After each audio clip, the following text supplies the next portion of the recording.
Hey, welcome back. Welcome for week two. For those of you that were with me last week, I appreciate you watching. For those of you that are new, welcome. My name is Mike Maspero. I am a 43, almost 44-year-old man living in San Antonio, Texas, that is trying to get out of his comfort zone. Somebody who is trying to navigate the path of growth, navigate a path of understanding myself, my thoughts, my feelings, who I am, and where I'm going. So I appreciate you being here. For those of you, again, that are coming back, and those of you that are just checking me out, welcome.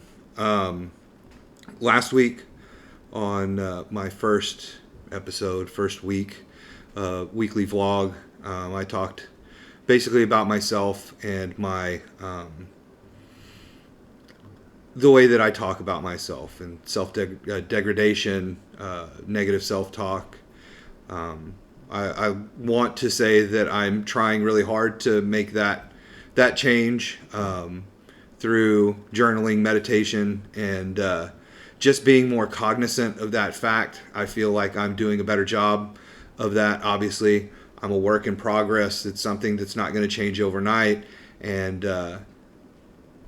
I find myself when I get to the places where I would possibly start doing something like that, I take a step back, I take a breath, reevaluate, and try and have a little bit better understanding about what's going on. So, positive steps for sure. And I think that doing this has made it to where those kind of things are the things that are on the forefront of my mind. They're the things that I'm actually thinking about. They're the things that are coming up. And when through identification and through actually talking about them, talking, even if it's to myself, to this camera that I have here, it's understanding more about what's going on in identifying those things, because through identification we'll be able to make those changes. So that's kind of where I'm at with that.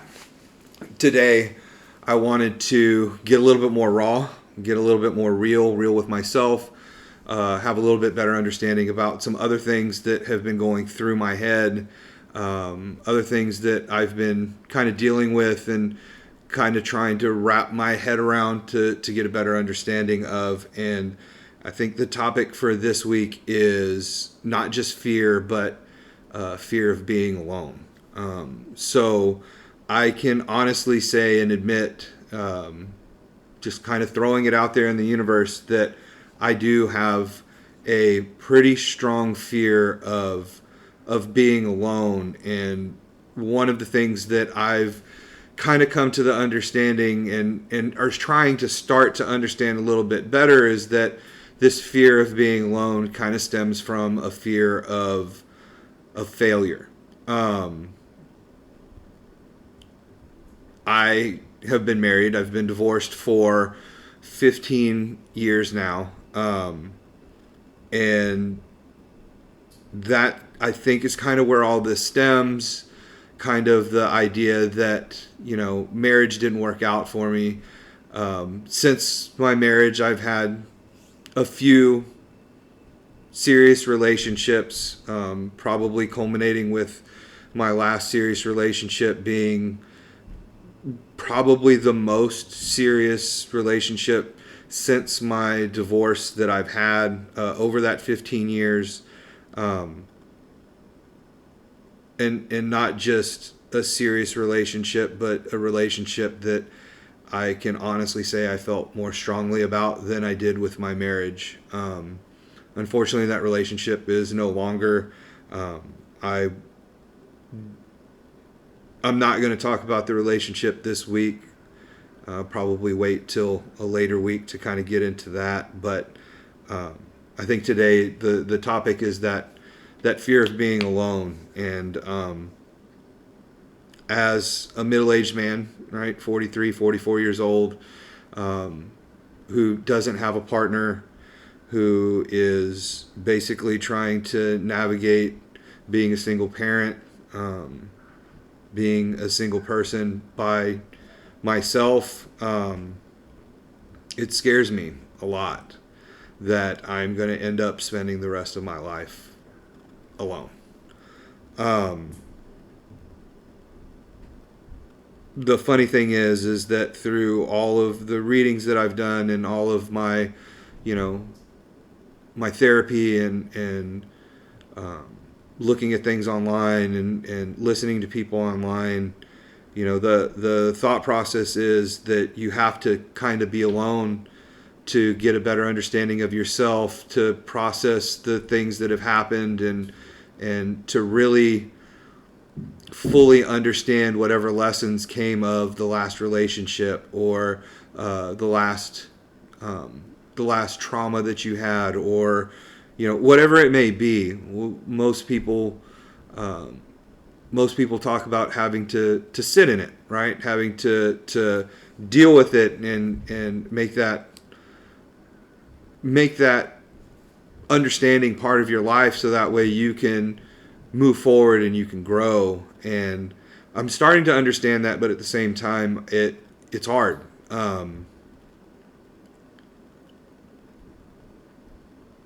To say that I don't miss having somebody in my life would be an understatement. More specifically, to miss that person in my life is even more of an understatement. I think that as humans, we inherently want to have somebody that's there. We inherently want to have that person who is not only our shoulder, not only our confidant, not only our best friend, not only our rock. We want that person to be in our life. And the thing that I think that I'm starting to come to terms with, and I'm starting to understand more about myself, is that it's a two-way street. It's something that there's give and take, and there is a lot of communication that comes along with having that type of person in your life. Those are definitely things that I need to work on myself.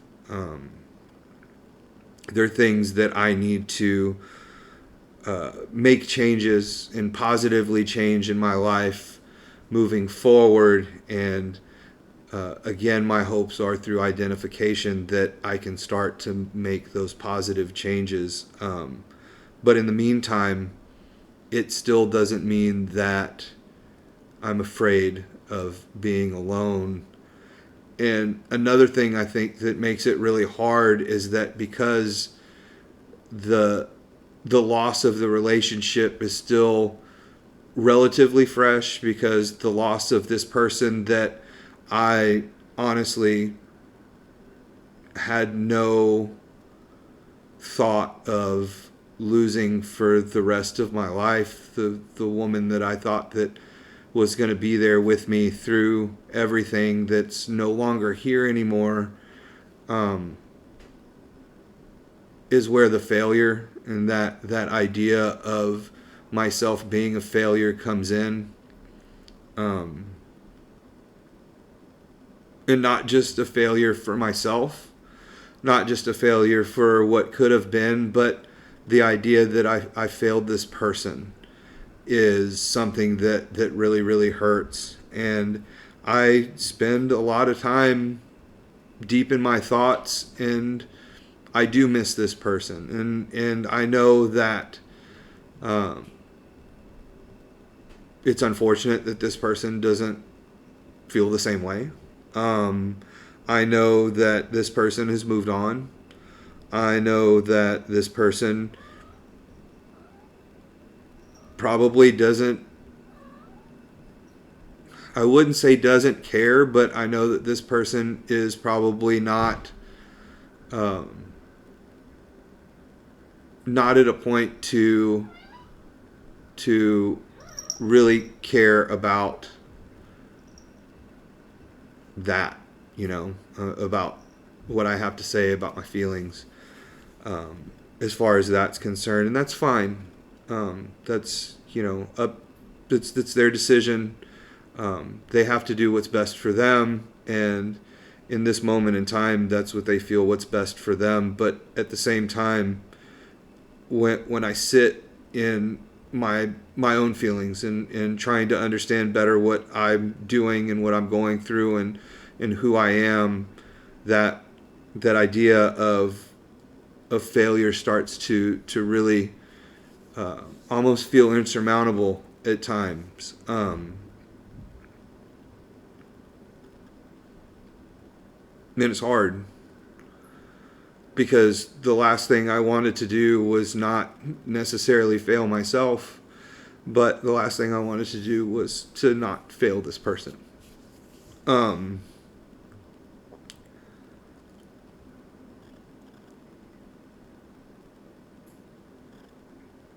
a teacher. I'm a professor at a university, and one of the things that we talk about is behavioral change, and that to fully understand behavioral change and to fully understand not just the need to make a behavioral change, but to be able to make a behavioral change, you have to identify the behavior that needs to be changed. And that's one of the behaviors that I need to change. Is I need to change the idea of this fear of failure, because what ends up happening with the fear of failure is once that seed is planted, and especially in my own mind, is once that fear that seed is planted and that fear comes around, it kind of starts to snowball, right? From the fear of failure starts to stem the fear of, or not really the fear, but that's where the negative self-talk comes. That's where these ideas that I'm not good enough, or that this person can do better, or that this person deserves better, even though that person is telling me to my face that that's not the case, that the person is telling me how much they love me and how wonderful I am, and that they cherish me and they appreciate me and they want me around and they love me, is one of those things that, because that seed gets planted, it almost overtakes my life, and I can't let that happen anymore.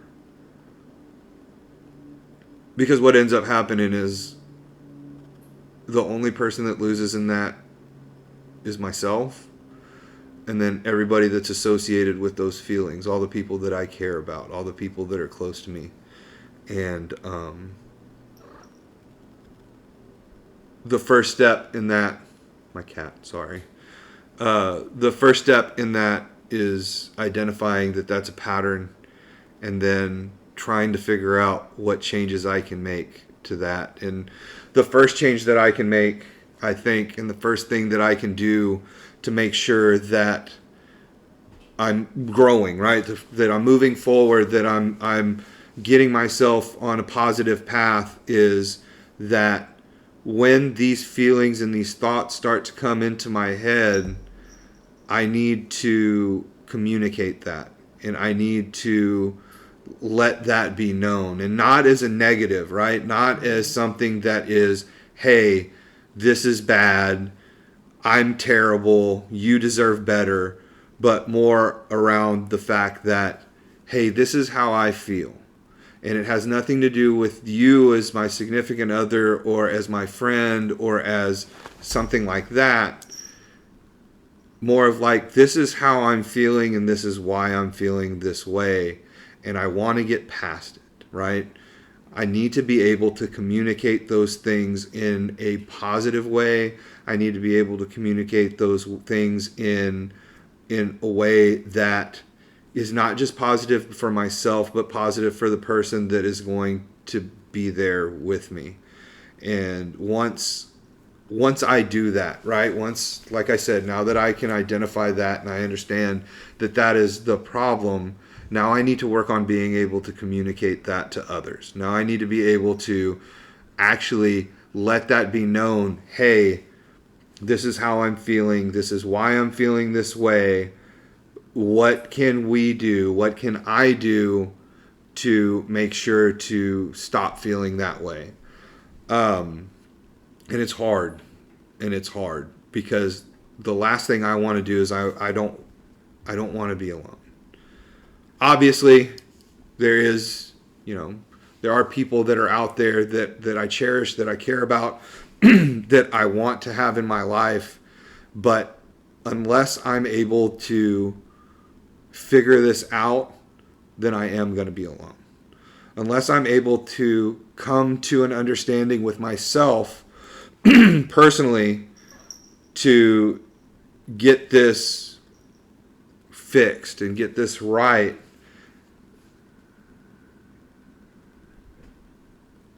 there's not going to be any partnerships. I'm not going to have to worry about any partnerships because nobody's going to want that. Nobody's going to want to be there. So that's where I'm at. That's where my head's been at this week. Facing this fear of being alone, facing this fear of failure, trying to wrap my head around my own personal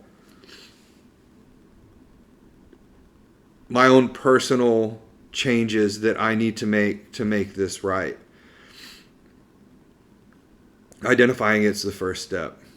And my hopes are that throwing this out into the universe, really getting a grasp of what it is that I'm doing is going to help that. And yeah, I'm moving forward. I think slowly but surely things are starting to get brighter. Things are starting to kind of come together. I am kind of sitting within myself, trying to get that better understanding of who I am, what I'm about, and these are the first steps. Growth doesn't happen overnight. Growth's not something that you can snap your fingers and things are going to change. Change takes time. But at the same time, if you're willing to make those changes, then hopefully positive change comes about it. Positive growth comes about it. So I'll leave it at that. Thank you guys for watching. I appreciate you being here. And I hope to see you next week. Have a wonderful week, and I'll see you again.